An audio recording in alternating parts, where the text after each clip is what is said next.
বন্ধুরা welcome to রোমানাস kitchen. তা আজকে আমি বানাবো ইলিশ মাছের ভাপা। তা মাটির হাঁড়িতে বানাবো ইলিশ মাছটা।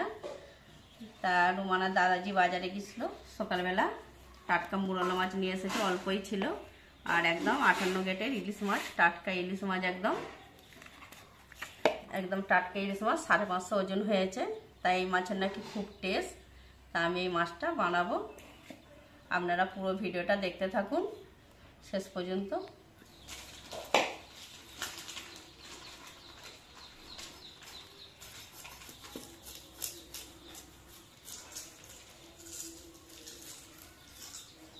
দেখুন বন্ধুরা, ইলিশ মাছটা আমি এইভাবেই ধুয়ে নিয়েছি। তাই ইলিশ মাছ ধুয়ে কাটলে বেশি ভালো। তো আমি কেটে আবার ধোবো, আপনাদের আমি কেটে দেখাচ্ছি।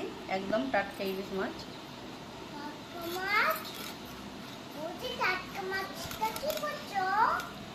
টাটকা মাছটা কাটু করছি। হ্যাঁ, এইভাবেই কাটতে হবে।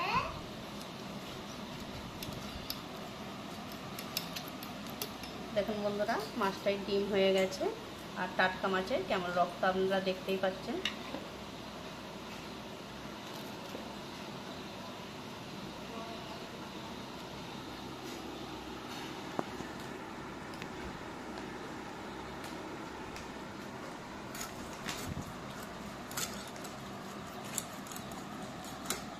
আমি এইভাবে পিস করে নিয়েছি।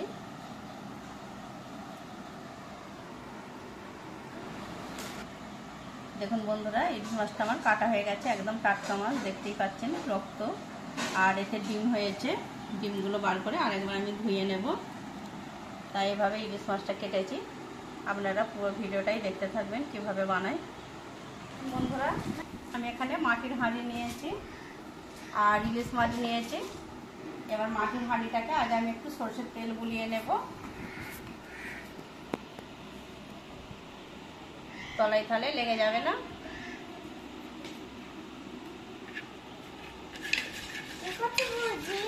এই তো আমি ইলিশ ভাপা করবো, মাটির হাঁড়িতে করে বানাবো। হ্যাঁ দেখুন বন্ধুরা, ভালো করে আমি একটু তেল বুলিয়ে নিয়েছি, সরষের তেল। এবার আমি মাছে মশলা দেব। মাছগুলো তো ভালো করে ধুয়ে নিয়েছি, দেখতেই পাচ্ছেন। এর মধ্যে আমি হলুদ গুঁড়ো দেব 2 চামচ, স্বাদ মতন লবণ দেবো 2 চামচ, ছোট চামচে। এর মধ্যে আমি কাঁচা লঙ্কা দিয়ে দেব, 4 পিস কাঁচা লঙ্কা দেব। সরষে বাটা দেব। সরষেটাকে আমি শিলে বেটে নিয়ে ছেঁকে নিয়েছি, চিবেটা ফেলে দিয়েছি।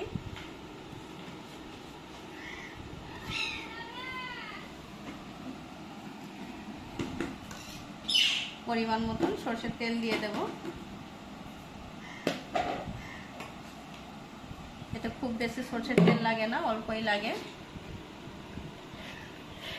এটা দিয়ে আমি ভালো করে মাছটাকে ম্যারিনেট করে নেব।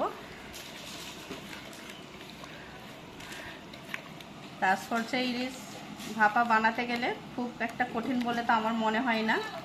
তা আমি সরষে বাটাটা খুব সুন্দর করে মেখে নেব মাছের টেস্টটা খুব সুন্দর হবে। দেখুন বন্ধুরা, মাছটা আমি এইভাবে সুন্দর করে ম্যারিনেট করে নিয়েছি। আর এতে আমি শুকনো লঙ্কা গুঁড়ো দিই না, একদম কাঁচা লঙ্কা চেরা করে দিয়েছি। আর এই মাছটা এমনিতেই সুস্বাদু খেতে, তা আরও সুন্দর মাটির হাঁড়িতে সুস্বাদু লাগবে। তা আমি এবার মাছগুলোকে এর মধ্যে সাজিয়ে নেব।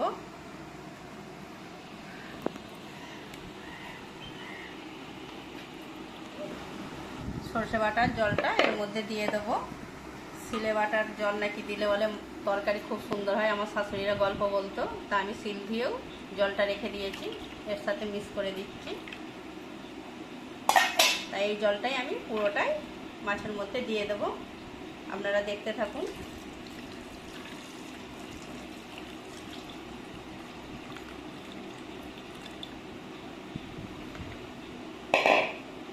এবার আমি একটু হালকা করে নাড়িয়ে নেব।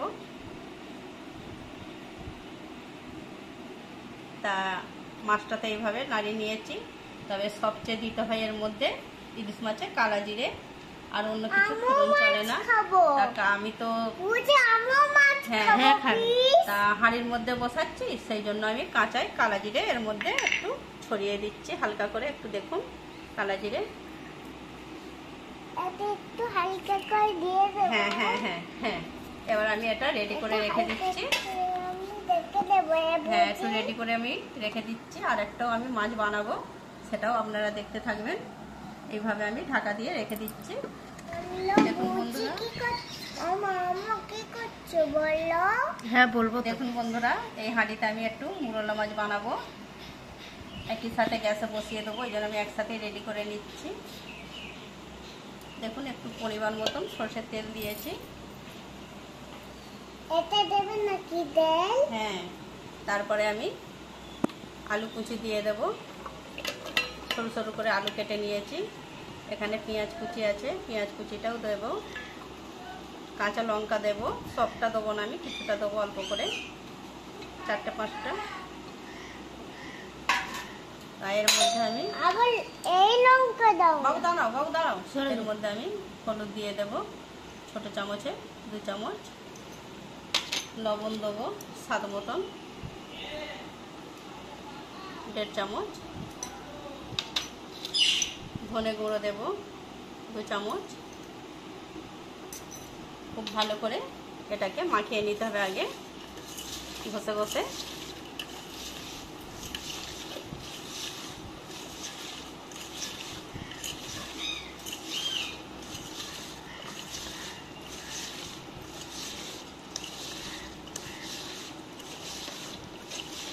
এইভাবে মশলাটাকে যেভাবে ঘষে আমি বানাচ্ছি, আপনারাও ভিডিওটা দেখতে থাকবেন, পুরো ভিডিওটাই দেখবেন কীভাবে আমি বানাচ্ছি। আপনারা একবার বাড়িতে অন্তত বানিয়ে দেখবেন যে এইভাবে বানালে মুরলা মাছ কত সুন্দর খেতে লাগে।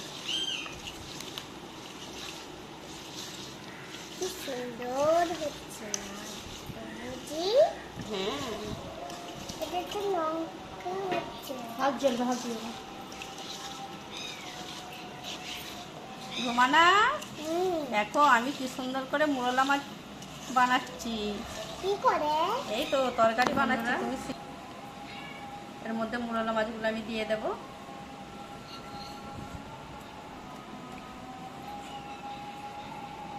আপনারা এইভাবে মুরলা মাছ হয়তো ভাববে যে কেমন খেতে লাগবে, ভালো লাগবে না। তা আপনারা একবার অন্তত এইভাবে কাঁচা লঙ্কা দিয়ে বা শুকনো লঙ্কা গুঁড়ো দিয়ে এইভাবেই ভালো করে হাত দিয়ে ঘষতে হবে, মতে নিতে হবে। নিয়ে আপনারা বাড়িতে অবশ্যই একবার বানান, বানিয়ে আমাকে কমেন্ট করে জানাবেন। হ্যাঁ, তা দেখুন বন্ধুরা, শুকনো লঙ্কার গুঁড়ো দিই না কেন আমাদের রোজার মাস, শুকনো লঙ্কার গুঁড়ো এমনিতেই তো ক্ষতিকর। তা কাঁচা লঙ্কা দিয়ে আমি বানাচ্ছি।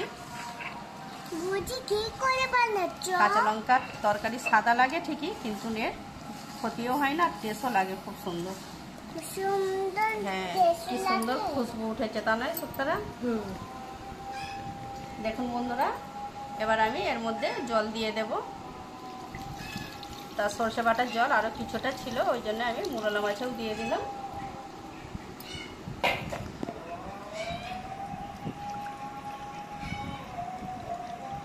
এবার আমার তরকারিটা বানানো রেডি হয়ে গেছে। আমি এবার গ্যাসের মধ্যে বসিয়ে দেব।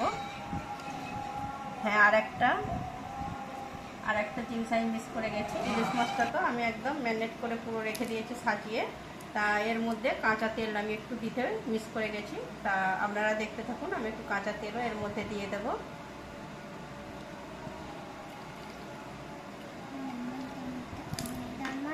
হ্যাঁ, এর মধ্যে সরষে ভাপা ইলিশ করতে গেলে একটু কাঁচা তেল দিতে হয় সবের শেষে। তা আমি এটা মিস করে গেছিলাম। রান্নাঘরে রান্নাটা বসিয়ে দিয়েছি। এবার আমি মুরলা মাছের চচ্চড়িটা বসিয়ে দিচ্ছি।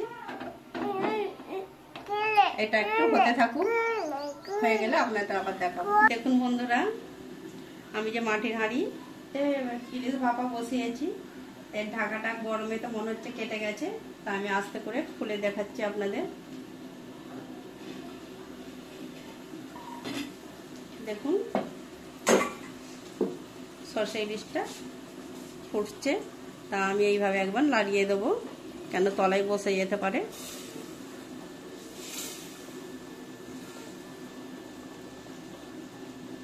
তার সরষে ইলিশটা বানানো তো হয়েই গেছে, এবার আমি গ্যাসটা বন্ধ করে দেব।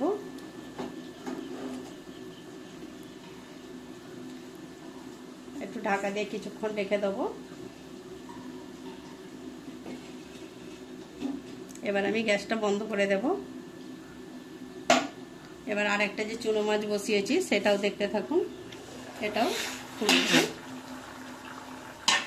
এটাও হাঁড়িটাকে এইভাবে ধরে একটু নাড়িয়ে দেব।